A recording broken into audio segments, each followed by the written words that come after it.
Hey y'all, this is Sherilyn. Welcome back to Just Goodness 333 Little Homestead.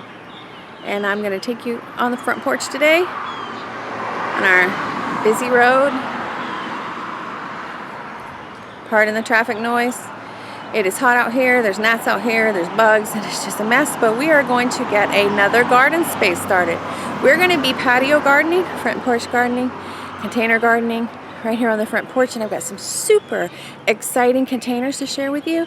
Some you can do yourself, some you can purchase online. We're going to talk soil, we're going to talk containers, we're going to talk sun exposure, so come along. We're going to be talking about growing on a patio, on a porch, and some partly shaded areas. And in a small yard next to a busy road. The reason we haven't grown on the porch before, this is the first time, is because we have this massive tree that used to hang over the porch, and I always got these astronomical quotes for trimming it and cutting it back. And I found a good, decent person who really just wanted to be paid for a good day's work. And they brought a crew out, and they cut it up, and now you can't tell it now because it's still really early, but now we're going to have sun on the porch for at least 4 hours a day, which is what we need in Florida during the summertime, especially in South Florida. The sun, the further down you go, the sun gets more intense. And in South Florida, we only need about 4 hours minimum of full sun. A lot of things are going to enjoy having a shady afternoon, especially bell peppers. I have burnt bell peppers up every year in my garden, except one, when I grew in one of these. And I'm going to tell you what these are. This is an earth box.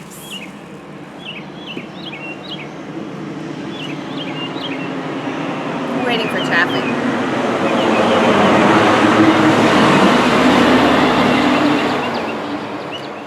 This is an earth box. That's the name for this brand, this company.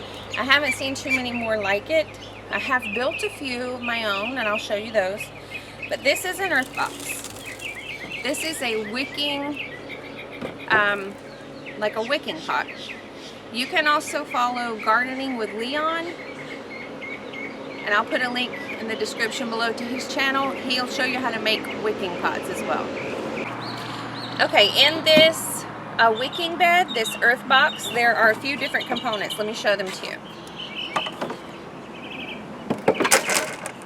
You'll see down here, there is this great platform. It just pops together. It's simple. And it's going to sit in the bottom of the bed, and it's going to hold the screen that you put the dirt on top of. And it's going to allow water to gather down here. But then you have the grate that goes on there. See, it has holes. This dirt will sit on top.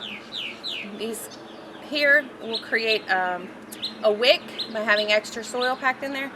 And that goes there. And there's a space for a little watering pipe. And now the idea behind this is that you're going to come outside and you are going to put water into this when you need it. There are drainage holes in the front of it. So when the water reservoir in the bottom builds up, it's not going to let it overflow. It's not going to have too much water.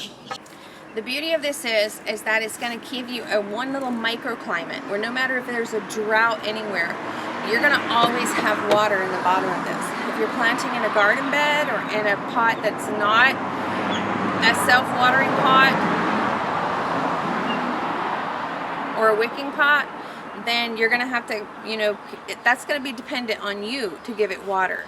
And if you have one of these, the water reservoir is going to be full. You make sure you top it off once a week or so if you haven't had rain. And it's always going to be moist, even in the drought. Let me show you what I'm going to grow in. These are my dad's, and he's letting me use them for the summer. Now, freebie tip, or money-saving tip. When you go into your garden center place and you see broken bags of soil, 9 times out of 10, I'd say they're going to mark it down about 50%, even if it's still got most of the soil in it. But what I'm going to be using In these beds, you only want to use potting mix. Potting mix, not garden soil, not topsoil, not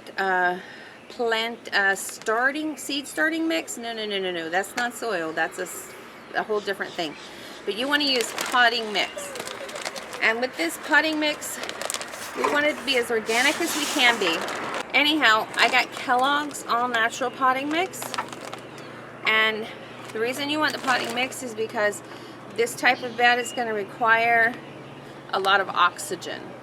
It's going to require loose soil and something that's not going to compact. If you just put regular yard dirt or regular garden soil, regular compost in here, you know, like composted manures and such that you can buy in a bag at the store, trust me, I did it.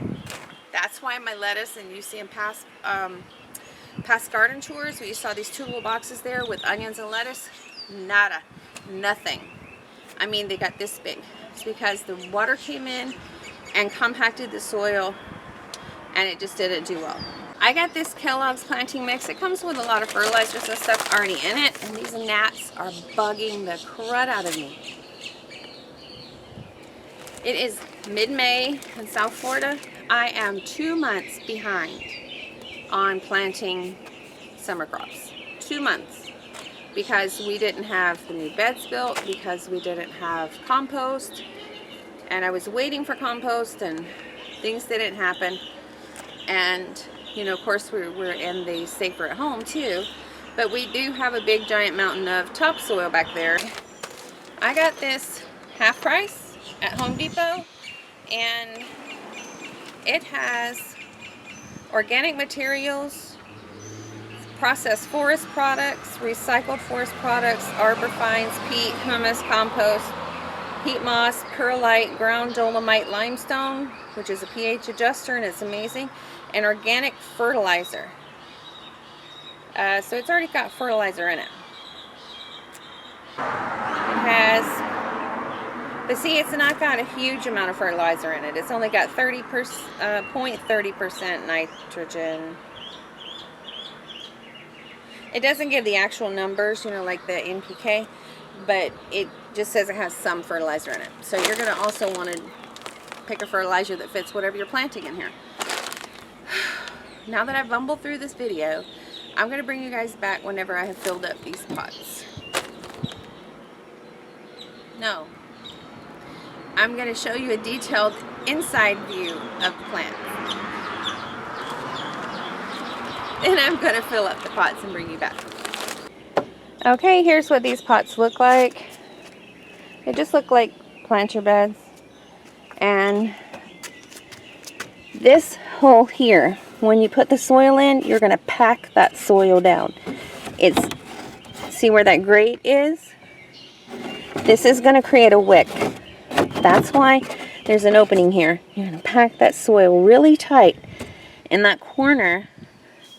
When the water goes in down here, it's going to wick up through here into this main area. Now, don't get me wrong. This is pretty decent sized holes, and some of this soil and dirt's going to go through there. Some of your roots may grow down in there, and all of that is okay. But what you need is a tight packed wick. There's one on each end, and then here is the watering pipe through which you will pour water into this thing if you haven't had a lot of rain. If you're wondering about water levels, this thing regulates its own water level. Right here, there are holes approximately 2.5 to 3 inches from the bottom, and if you get too much water in there, it will just overflow itself. Okay, I told you that you could make your own. This is like a $4 or $5 little Sterilite tote from Walmart that I got after the fall. I got some of these because I like the terracotta color. Now this could almost be too big as far as deep. You'll notice it's about 4 inches deeper than the other guys. So what we need to do with these, we'll plant all the way to the surface. With this one, I'm just going to keep it down about this far from the top, and I'm just going to cover it with a good layer of mulch. What I did with this I did these a few years ago. There are videos out there. You can just type in making a DIY earth box and it'll bring you up to a lot of videos. This was the solid top, and I cut all the way around the outer edge, and this was that inside piece. As you can see, I drilled a lot of little holes here. This is going to sit inside and the dirt's going to sit on top. I also took out 2 holes here. You're going to want a plastic container. I just chose these old money plant pots and I drilled lots of holes in them. This is going to be my wick. On the bottom it's going to sit right in here. And it's going to be packed full of soil. And that packed soil is going to operate like a wick, and it's going to draw moisture up into the area. 2 of these. And here is the hole for the drain pipe, the water pipe, that you will pour water through. If you're not going to use the pipe, you can just do the system and just pour water in, because again, you're going to have drilled drain holes about 2.5 inches from the bottom so that any excess water can run off. Now, this is not as sturdy as this. Okay. And it doesn't have one of these. So what I did, you can do this with anything. You can put some stone bricks down in here as long as it doesn't take up too much of your, you can put rocks, as long as they don't take too much of the reservoir space up. Okay, so this is what it's going to look like on the inside. And there's a spot, so you can move that over. That's a spot for a drain pipe. These will be our wicks again, packed tight with soil. And those braces are going to hold the soil up here. And we'll have a water reservoir on the bottom. And here they are in front of the porch. Right now they just look like totes. But when they're full of big bushy plants, maybe some squash, zucchini, I don't know, maybe a watermelon. We'll see what all we can plant in there. Y'all, these gnats are driving me crazy. Okay, we're back out here on the front porch. I feel a little awkward sitting out here in front of all my neighbors with the video camera. They're just kind of looking at me like, what's she doing over there? I brought out my fertilizers. I'm going to show you what I'm going to use in these earth boxes. Now this is Epsoma organic chicken manure. It's been composted. It's ready for your flower beds. I'll show you in a little bit, but I'm going to go right through the center of the bed and I'm going to place a line of this. That's going to create a slow release through the whole growing season. This is also something you can try. This is Miracle Grow Organics, all-purpose. This is a 927. This is also from Epsoma, and it is triple phosphate. This is slow-release phosphorus. This has 0 nitrogen, 45 phosphorus, and 0 potash. Now what this is going to do, this is going to help blooms and fruits, just like the second number was a 2, so that's the phosphorus. If you use this, you may also want to put a little bit more of this if you have some heavy feeders like melons and like squash and... I'm back. Hi. And zucchini and stuff like that. No, I washed the porch. I got one more to do, okay? Please don't get dirty. And this is fish and kelp fertilizer. This is a liquid, mushy, gushy, super stinky stuff. This is a concentrate. It's bad. It stinks bad, yeah. Yeah. Me and Mama have smelled it. It's disgusting. Okay, I'm going to put a trench right down the middle of this. I'm going in about 2 inches deep, about 2 inches wide. And I have however much this is of the composted chicken manure fertilizer.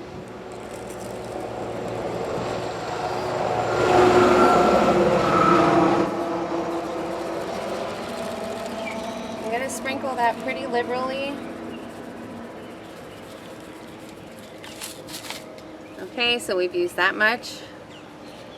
I cook this way too. Like a splash of this and a pinch of that. This is the phosphorus, the triple phosphate. This is what's going to help with good root systems, and this is what's going to help with fruiting and holding their fruit. I'm going to put that in there. These gnats, I don't know if you can see them on camera, they are horrible here. I'm going to cover this up a little.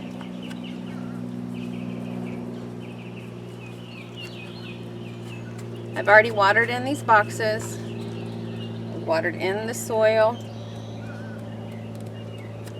It's nice and moist. And I'm going to plant a melon here, a melon here. My idea for this is that it can trellis up this. It can go through there and hang down off the porch. It can vine out all down there below. Hey y'all, I put that little video together in mid-May, and this is now mid-June, and I remember thinking to myself, I'm gonna wait a week to do the last part of the video until everything sprouts. Well, guess what? I forgot. But it's now been about a month, and I want to give you a little tour of the front. Of course, here on the front porch the traffic is awful, so I'm probably just going to pan around and show you guys stuff, and then I'll dub over it.